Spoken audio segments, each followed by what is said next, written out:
Eu sou a Milene do canal Entre Viagens e Livros e hoje eu trago para vocês uma resenha de um livro incrível. É o livro A Sombra do Vento, do Carlos Ruiz Zafón. Esse foi o livro que nós lemos no meu clube de leituras coletivas durante o mês de agosto. E eu tô um pouquinho atrasada aqui para trazer a resenha para o canal, mas eu não poderia deixar de trazer para vocês os comentários aqui sobre esse livro tão incrível. A Sombra do Vento faz parte de uma tetralogia, então esse é o primeiro livro da coleção intitulada O Cemitério dos Livros Esquecidos. E conforme vocês fizerem a leitura aqui desse primeiro livro, a gente já consegue entender o porquê do nome dessa série. E o fato é que esse livro e os três que se seguiram a ele transformaram o autor, o Zafón, num grande sucesso mundial. Ele se tornou aí quase que uma celebridade, algo que é muito difícil de acontecer com escritores. E hoje ele é o segundo escritor mais conhecido em língua espanhola. O primeiro é o Miguel de Cervantes, com Dom Quixote, e em segundo lugar o autor espanhol mais conhecido, então, é o Zafón. E dá pra gente entender o motivo, né? Aliás, eu fiquei me perguntando durante a leitura desse livro por que a gente não conhece tantas obras em língua espanhola. Pelo menos falando por mim, eu nunca li outras obras que foram escritas por autores espanhóis. E a gente conhece muito aí sobre literatura russa, inglesa, autores franceses, mas falta ainda, eu acho que desbravar, conhecer um pouquinho mais dos autores espanhóis. Então foi até uma coisa que eu fiquei pensando durante a leitura e que talvez eu possa me dedicar aí mais durante os próximos anos. Bom, mas enfim, esse autor se tornou tão famoso que ele pôde se dar ao luxo de recusar algumas ofertas que foram feitas a ele para transformar esse livro numa adaptação cinematográfica. E ele disse que não, ele não aceitou nenhuma das ofertas que foram feitas, e ele disse que esse livro é uma homenagem à literatura, uma homenagem aos livros, à escrita, então não teria sentido que fosse transformada aí para o cinema, para a televisão. Bom, esse livro ele se passa na primeira metade do século XX, então a gente tem aí como panos de fundo, né, a Guerra Civil Espanhola e a ascensão do fascismo aí durante o governo do Franco. Então esse é o cenário no qual a história se passa e a gente tem não só a descrição dos aspectos sociais, políticos, econômicos daquele período, como também uma descrição incrível da cidade de Barcelona. Eu fiquei com muita vontade de viajar para lá, de conhecer Barcelona. Aliás, a gente meio que é transportado para lá durante a leitura, então eu ficava me imaginando assim, andando nas Ramblas, né? Todo um cenário, um contexto muito gostoso aqui durante a leitura, que parece que realmente a gente tá vendo as construções, os lugares que ele fala. E eu fui fazendo essa pesquisa durante a leitura, então toda vez que citava algum lugar, eu tentava achar no Google para ver como é. Eu acho que isso ajuda muito nessa imersão na história. E sobre o que fala esse livro? Bom, a história começa com Daniel Semperi, que é uma criança ainda no início do livro, então ele tem 10 anos de idade. O seu pai é dono de uma pequena livraria e para quem ama livros, aí já conquistou, né, gente? A gente sabe que ele mora numa livraria, quer dizer, acabou. Porque para mim, a hora que eu li isso, eu já fiquei totalmente encantada, eu já queria morar nesse lugar. E, enfim, o pai dele tem, então, esse prédio, né, essa construção que tem 2 andares. O andar de baixo é uma pequena livraria e o andar de cima é a casa dele e do pai, porque a sua mãe já faleceu. E eles moram ali, então toda a infância do Daniel e a vida toda foi no meio de livros. Então esse contato com a literatura é algo muito presente em sua vida. E aí quando ele tem 10 anos de idade, né, ele tá para fazer 11 anos, o pai dele o leva então ao cemitério dos livros esquecidos. E o que é isso, né? Na verdade é um lugar que é quase como se fosse assim uma biblioteca. Só que ali, pessoas que gostam de livros, né? Então você tem ali bibliotecários, bibliófilos, pessoas que se dedicam ao universo da literatura e que reúnem, então, nesse espaço, nesse lugar, diversos livros que meio que caíram no esquecimento. Então são livros que não fizeram tanto sucesso ou que fizeram um sucesso inicial, mas depois acabaram ficando esquecidos e esses livros são levados para lá. E a descrição desse lugar é maravilhosa, assim, para quem gosta de livro, gente, é sério. Quando eu li isso, eu já me imaginava dentro desse lugar, sabe, eu vou até colocar uma imagem aqui para vocês de como, mais ou menos, como eu imaginava que fosse essa biblioteca, né, esse cemitério de livros.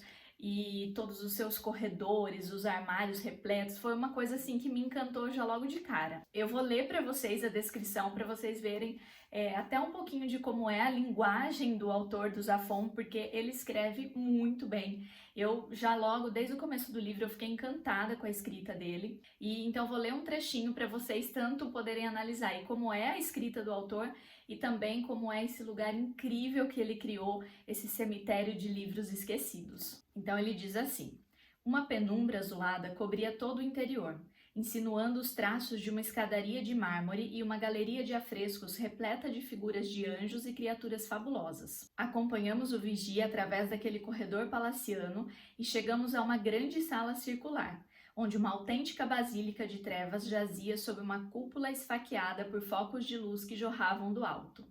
Vejam as figuras de linguagem que ele cria, gente.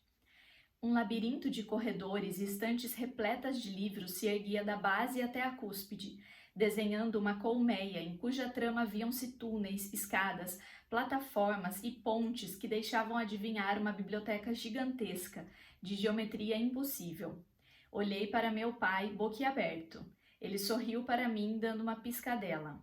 Daniel, bem-vindo ao cemitério dos livros esquecidos. E depois, mais pra frente, o pai dele continua dizendo assim: este lugar é um mistério, Daniel, um santuário. Cada livro, cada volume que você vê tem alma. A alma de quem o escreveu e a alma dos que o leram, que viveram e que sonharam com ele. Cada vez que um livro troca de mãos, cada vez que alguém passa os olhos pelas suas páginas, seu espírito se expande e a pessoa se fortalece. Quando uma biblioteca desaparece, quando uma livraria fecha as portas, quando um livro se perde no esquecimento, nós, guardiões, os que conhecemos este lugar, garantimos que ele venha para cá. Neste lugar, os livros dos quais já ninguém se lembra, os livros que se perderam no tempo, viverão para sempre, esperando chegar algum dia às mãos de um novo leitor, de uma nova alma. Na loja, nós os vendemos e compramos, mas na verdade os livros não têm dono. Cada livro que você vê aqui foi o melhor amigo de um homem. Ai, gente, é muito lindo. Gente, olha, eu fico apaixonada, não dá. A primeira vez que eu li isso, eu grifei, tá inteirinho grifado, e aí nessa página eu já tava assim totalmente apaixonada pelo livro, porque eu acho que para quem gosta de ler essas descrições, né, de biblioteca, de um lugar repleto de livros e todo esse sentimento, essa homenagem realmente à literatura, é algo que encanta, assim, que fascina. Bom, mas enfim, aí o que acontece, né? Daniel visita então esse cemitério e o seu pai explica para ele que toda vez que alguém vai até lá, essa pessoa então é convidada a escolher um livro e adotá-lo. Então não é apenas fazer a leitura desse livro, mas realmente cuidar dele por toda a sua vida. Então o Daniel vai até uma das prateleiras, das dezenas, das milhares de prateleiras, e até ele diz que parece que foi o livro que o escolheu e não o contrário. E aí ele escolhe justamente A Sombra do Vento, que dá o nome então a esse primeiro romance. Então a gente tem aqui um livro dentro de um livro. E aí quem escreveu A Sombra do Vento, que o Daniel escolhe para ler, foi um autor chamado Julian Carax. E esse autor é um mistério. Então o menino, né, o Daniel, ele pega o livro, vai para casa e numa sentada só ele já lê o livro todo, ele fica realmente assim apaixonado pela história, pelos mistérios, ele fica encantado com esse livro e aí ele começa a tentar descobrir um pouco mais sobre o tal do Julian Carax, que é o autor da Sombra do Vento. Só que no meio desse percurso acontecem coisas muito estranhas que eu não vou contar, porque realmente a graça desse livro é que você vai descobrindo aos poucos tudo que está dentro dele, porque a narrativa realmente forma um labirinto, né? Então, da mesma maneira que o cemitério é formado quase que por corredores ali labirínticos, a gente tem aqui dentro dessa narrativa um labirinto, né? Essas histórias vão se cruzando, vão se entrelaçando, mas de uma maneira muito bem feita.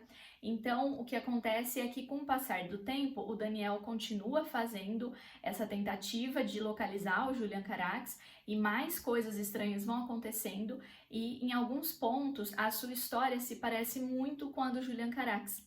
Então acontece que ali quase que um duplo, um espelhamento, né? Então muitos pontos ali de intersecção entre a história desses dois personagens. E isso também nos ajuda enquanto leitores, porque através da história do Daniel a gente meio que prevê o que acontece com Julian e vice-versa. Então essas conexões oferecem pra gente a possibilidade de fazer algumas antecipações sobre o que vai acontecer com outro personagem e levantar algumas hipóteses e tudo mais. Então é uma narrativa muito interessante, né? A maneira como o Zafón construiu realmente é muito rica, principalmente porque tá tudo muito bem costurado, tá tudo muito ligado e unido. Você não tem pontas soltas nessa história. Outra coisa que me chamou muita atenção aqui e que talvez seja uma das possibilidades aí de explicar o motivo de tanto sucesso desse livro é a mistura de gêneros que acontece aqui nessa escrita. Então, o Zafón, ele se vale aí um pouco do romance de formação. Então, a gente tem alguns elementos aqui desse tipo de narrativa, porque a história começa quando o Daniel é uma criança, 10 anos de idade, mas quando o livro termina, ele já é um adulto. Então, a gente acompanha todo esse percurso, esse desenvolvimento do personagem principal, que é o Daniel, e a gente vai vendo então o amadurecimento dele, todas as mudanças que acontecem com ele conforme o tempo passa, tanto na sua personalidade, nos seus relacionamentos, enfim. Realmente é um romance aí de formação nesse sentido, mas a gente também tem aqui elementos do horror gótico, então você tem aqui também casarões abandonados, vielas escuras, lugares mal iluminados, encontros com figuras muito estranhas ali, principalmente à noite. Então você tem todos esses elementos que também remetem lá ao estilo do terror gótico, do horror, e você tem também aqui elementos que te remetem ao gênero policial, a histórias de detetives. Então você tem aqui investigações, interrogatórios, a conversa com várias testemunhas, né? E a mesma situação sendo contada pelo ponto de vista de várias pessoas, o conflito de pistas diferentes. Então é um livro que fascina em todos os sentidos, porque você tem uma narrativa extremamente rica. Então, como eu já disse, a linguagem que o Zafón utiliza, os elementos, né, as figuras que ele constrói são incríveis, mas ele também se vale aí dessa mistura de gêneros que deixa a narrativa muito mais interessante. E eu acabei de falar, né, que você tem esse confronto aí entre pontos de vista de diferentes testemunhas ao longo do livro, e essa foi uma das coisas que quando eu estava na metade do livro, eu preciso confessar que eu me senti um pouco cansada, vamos dizer. Então, assim, o começo do livro eu amei, o final do livro eu amei, e no meio do livro eu fiquei um pouco... Parece que a leitura começou a se arrastar, porque o que acontece é que o Zafón descreve o mesmo evento várias vezes, só que do ponto de vista de diversas pessoas. E a cada vez que você tem uma nova descrição, mais elementos vão sendo acrescentados. Então, no começo você não compreende bem, e a cada vez que essa história é contada de novo, sob a perspectiva de uma outra pessoa, você tem então novos elementos para que você consiga compreender o todo. E isso é muito válido, isso torna a sua experiência de leitura, por um lado, enriquecedora. Só que, por outro lado, chegou um momento, na visão da última pessoa, né? Eu já dizia assim, gente, eu não aguento mais, eu já li isso, já sei disso, por que que tem isso de novo? Me pareceu redundante, mas no todo faz sentido, né? Claro que assim, quando você considera o livro como um todo, é lógico que há uma explicação para que as coisas sejam desse jeito, e realmente ajuda, inclusive, para quem faz uma leitura assim, sabe a pessoa que faz uma leitura não tão atenta e que às vezes esquece o que está lendo, esquece alguma coisa? Então você sempre tem essa retomada que te ajuda a lembrar de todos os detalhes mais importantes do livro. Mas para quem pega o livro e lê assim numa tacada só, pode ficar um pouquinho cansativo essa parte central. Mas essa é a minha única ressalva, e que não interfere em nada na qualidade do livro, porque realmente é um livro muito bom. E eu preciso dizer para vocês que tem um personagem aqui que me cativou mais do que todos os outros, mais até do que o protagonista, e esse personagem se chama Fermín. Ele acaba se tornando o melhor amigo aí do Daniel. No começo do livro eu não gostava dele, eu achava ele muito machista, e ele faz realmente vários comentários machistas ao longo do livro, mas ele é muito engraçado, ele é muito divertido, então ele traz realmente esse alívio cômico, ou nas situações em que não tá acontecendo nada, que são poucos momentos, ou então quando você tá realmente naquela ansiedade, e aí vem o Fermín e fala alguma coisa.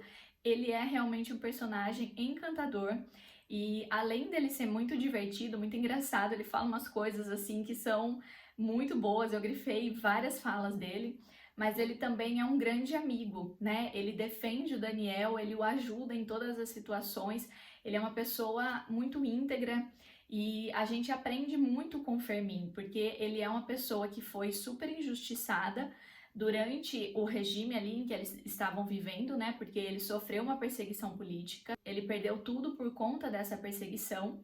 E basicamente depois disso ele se tornou ninguém, né? Ele se tornou uma pessoa ali, um morador de rua. Ele não tinha mais emprego, ele não tinha mais ninguém que o ajudasse ou que se importasse com ele.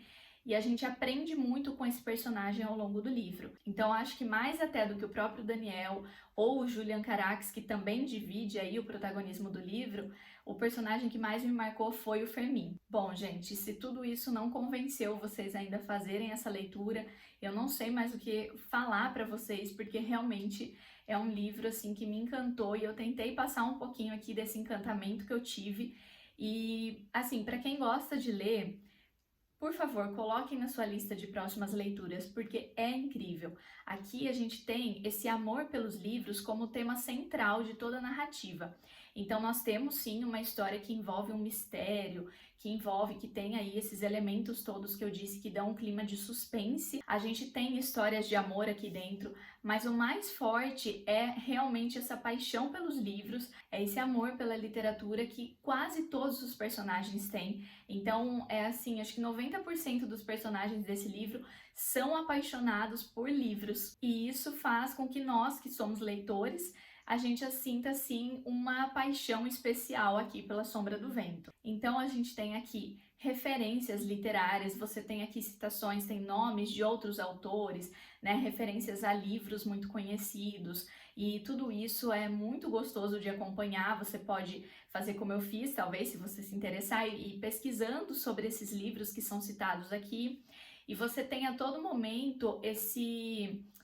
como que eu posso dizer, mas é realmente enaltecer a literatura, enaltecer o papel dos livros. Então, como no trecho que eu li para vocês, né, que ele diz que todo livro é único, é o melhor amigo de um homem, são trechos assim belíssimos que você tem ao longo dessa narrativa e que realmente cativam, né, que realmente conquistam quem gosta de ler. O final desse livro é maravilhoso. Eu confesso para vocês que tanto no começo do livro quanto no final teve algumas situações aqui, algumas cenas que eu fiquei assim muito emocionada realmente. E eu quero terminar o vídeo fazendo a leitura de mais um pedacinho curtinho para vocês que fala justamente sobre essa paixão pelos livros. Bea diz que a arte de ler está morrendo muito aos poucos, que é um ritual íntimo, que um livro é um espelho e só podemos encontrar nele o que carregamos dentro de nós, que colocamos nossa mente e nossa alma na leitura e que esses bens estão cada dia mais escassos. Gente, é muito lindo esse trecho, é uma das partes assim que mais me marcou e realmente eu concordo com o que diz aqui, né? Essa arte de ler, infelizmente, está morrendo, porque a gente coloca nos livros um pouco da gente, né? Como diz aqui, o livro é também um espelho. A gente vê nele um pouquinho daquilo que está dentro de nós. E para isso a gente precisa ter então esses momentos de sentar, de ler, de contemplar, de pensar, esses momentos de calma, tranquilidade, que muitas pessoas não querem mais, ainda mais num mundo tão corrido como o nosso. Então agradeço a vocês, leitores, que estão aqui comigo no canal, que também se interessam por livros, e faço o convite a todos para que não deixem nunca essa arte da leitura morrer, né? Que a gente possa seguir aí sempre fazendo indicações e comentando com os amigos e cada vez mais incentivando a leitura. Então é isso, espero que vocês tenham gostado dessa resenha. Se você já leu A Sombra do Vento ou se você por acaso vier fazer essa leitura depois de assistir o vídeo, comenta aqui o que você achou, as suas impressões sobre o livro, e eu vou ficar muito feliz. Então é isso, gente, muito obrigada e até o próximo!